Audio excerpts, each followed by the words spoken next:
What's up, everybody? I am Niko, the Greek Goliath, and welcome to the first installment of my new series, Niko Reviews the Show. Now, in the last year, I've been to several shows, and in my opinion, they've all kind of come up short on delivering the perfect experience of what I think a good show involves. So, I think that it's a good thing to talk about accountability and expectations in the sport. It just kind of holds people up to a higher standard. And so let's talk about it. So yesterday, I was at the OSG Northeast Regional Qualifier. And going forward, I am going to rank all the shows that I either compete at or that I coach at based upon certain criteria. And that criteria is going to be equipment, athlete experience, safety, live stream, promotion/venue, and then I will give an overall score. So let's jump right into it, shall we? So yesterday at the OSG Northeast Regional Qualifier, we will start with equipment.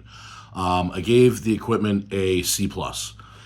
It's not that the equipment was bad. It was just very, very standard basic things. Nothing really too flashy, nothing really too cool, which is fine. It was a good standard test of strength.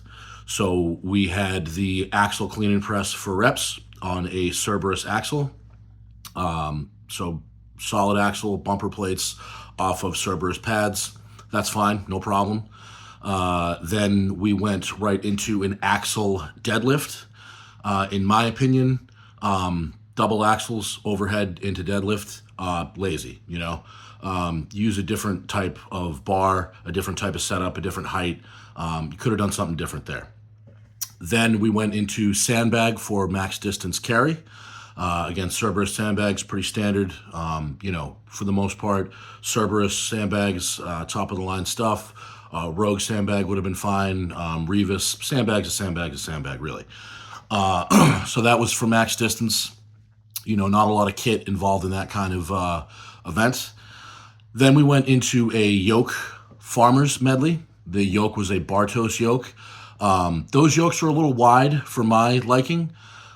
Steve Tripp was kind enough to provide the yoke because I don't know if Big Will just didn't have one or if I don't know what the deal was, but it was a Bartos yoke into Rogue farmers handles. I'm not a huge fan of the Rogue farmers handles for competition just because they are side loaded and we were having issues with the clips staying clipped. Typically for competition, you have top-loaded farmers to avoid any mishaps with the plates sliding off. Last event was a sandbag load over the yoke for reps. And again, very redundant use of equipment. We'd already seen a sandbag in the front carry. We'd already seen a yoke in the yoke farmers medley. So this just felt very phoned in as far as variety of equipment. And, basically all you needed to do this show was an axle bar, sandbags, and a yoke, and you're done. So felt very lazy, and I wish we could have seen a little more variety in the implements used to test the athletes out. Moving on to athlete experience. I gave athlete experience a D. And this was for a multitude of reasons. I'll get more into the venue later, but the venue had to be changed last minute. The venue was Aftermath Strength, which is Big Will's gym. It was very small. It wasn't a super hot day, thank God. It was extremely hot and extremely muggy in the gym.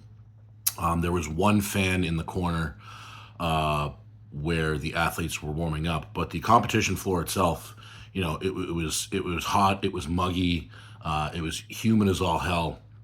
And by the end of the show, it smelled like a swamp with everyone's, knee sleeves, grip shirts, all that. It stank in the whole facility. And I also gave it a D because, the warm-up opportunities were fine for most of the events, but this was a relatively heavy show. Well, it wasn't even a relatively heavy show. It was a heavy show. 735 axle deadlift for reps from the floor. A 950 yoke for the open guys. No one was afforded the opportunity to really warm up on yoke. There was a very short yoke in the back that you were able to take pics on, but no one was able to walk with the yoke. And asking, you know, any athletes, I obviously pay more attention to the open just because that's what I am, but asking an athlete to just pick up a 950 yoke and perform kind of sets them up to have a lackluster performance in that particular event. There wasn't any food or beverages for sale. There was water for all the athletes, but just because of the size of the facility, they didn't really have an opportunity to set up any concessions. I will say that the show was run on a very good pace. So we weren't there, you know, for 9, 10 hours. It took about an hour for every event, and we were all wrapped up by around 4 o'clock. So in that aspect, the athlete experience was decent. But all the other things considered, I give the athlete experience a D overall. Moving along to safety, which I'm going to include spotters, loaders, volunteers, and safety all into one group. I give it a B+. The only thing, it was a little cramped, and there were a few instances where I thought that there were chances that during the farmers and yoke medley, the farmers handles, since they were side loaded, there was a couple times where the plates came a little close to catching on the concrete pillars because we were in the basement of a building. The clips kept coming undone on the farmers. Other than that, you know, as far as volunteers go, you know, Rich and his guys hit it out of the park. Rich was resetting stuff all day long. I mean, you know, Rich he's not a small guy, but he's not an open competitor. And he was resetting, you know, the open yokes and moving the sandbags around, and he really killed himself along with his volunteers. So they definitely brought the score of this category up quite a bit. So overall, I give that a B+.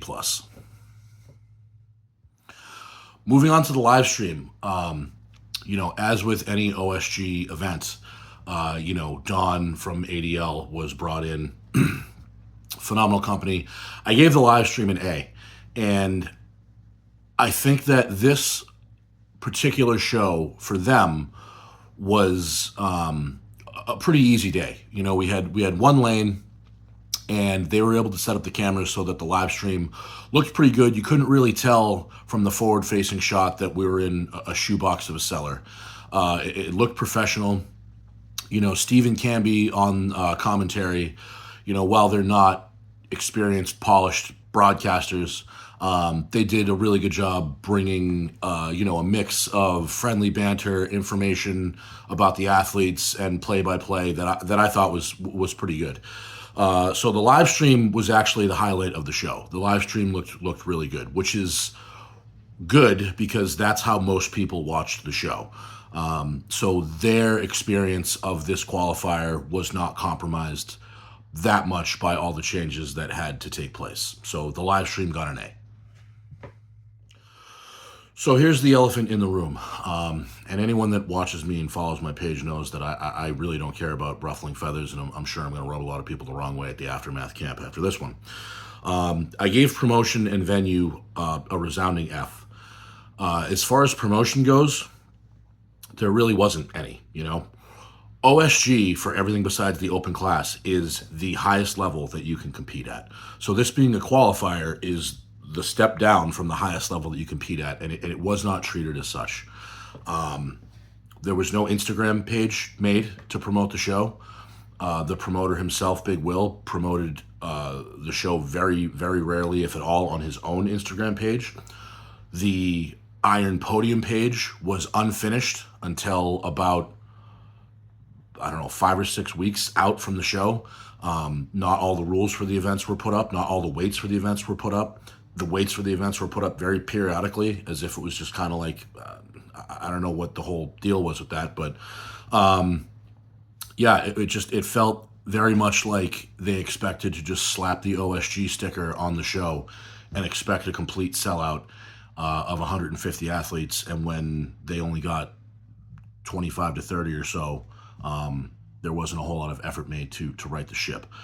The venue was supposed to be in a big, convention center-esque, large room venue. And then, as the story goes, 4 or 5 days before the show, that venue lost power. And then when the power came back on, all the pipes burst. I won't really go into that. But the venue needed to be moved somewhere. And that spot was Will's gym. I know that they said that they wanted to keep it close so people wouldn't have to travel to go to a bigger venue. But I also know that several other gym owners in the area volunteered their gyms to be used, and that was declined. So, I give that an F. I feel the planning was very poor. It could have been a lot better, and a lot more effort needs to be put forth next time. I will say that to ensure that everything went as well as it could, both Lynn and James were there in person to make sure that this was going to go off as smoothly as it possibly could. And I will say that they made the best of a bad situation, and the show ran very smooth. But making the best of a bad situation is still a bad situation, and that's why I give this category an F. So overall, when taking everything into account, I give this show a D+, which is very disappointing for me to say that, considering it was an OSG regional qualifier. I know that Lynn is very, very proud of his brand and has nothing but the highest of expectations. So I think that this show came up a little bit short, or a lot of bit short, actually. There have been multiple regional qualifiers before that were all stellar. There are several regional qualifiers still planned to go on. I believe 3 more in the next month or so for OSG. So this particular case was absolutely the exception, not the rule, when it comes to OSG. OSG, they carry themselves with the highest of regard and the highest of standards. And this show is a complete admiration to what is business as usual in official strongman and OSG. So this was not a great representation of the OSG brand. It much more resembled an amateur level local show than an OSG qualifier. If you took ADL out of the mix, it would have been an amateur local show. While Lynn absolutely did everything that he could at the last minute to try to right the ship, it still came up short to no fault of his, in my opinion. But I am excited for the athletes that qualified for OSG. I know that without a doubt, the final in Wisconsin in December, the venue, that will more than likely be straight A's across the board in this review. Lynn always runs a phenomenal show. And even when we have snowstorms or hurricanes, he somehow finds a way to make it all work for everybody. So as I said, I don't want you guys to think that this is business as usual for OSG shows, because it's not even close. Thank you guys for watching. For those of you that were there and disagree, please put whatever in the comments. You never have to worry about hurting my feelings, because I don't have any. So, but yeah, I appreciate you guys watching if you've made it this far. And I'm going to try to get some more shows. And, I think that as a community, if we can try to hold each other accountable and critique each other and keep the sport moving in the right direction, it's only a positive thing. So thanks for watching, guys. Till next time, Greek Goliath out.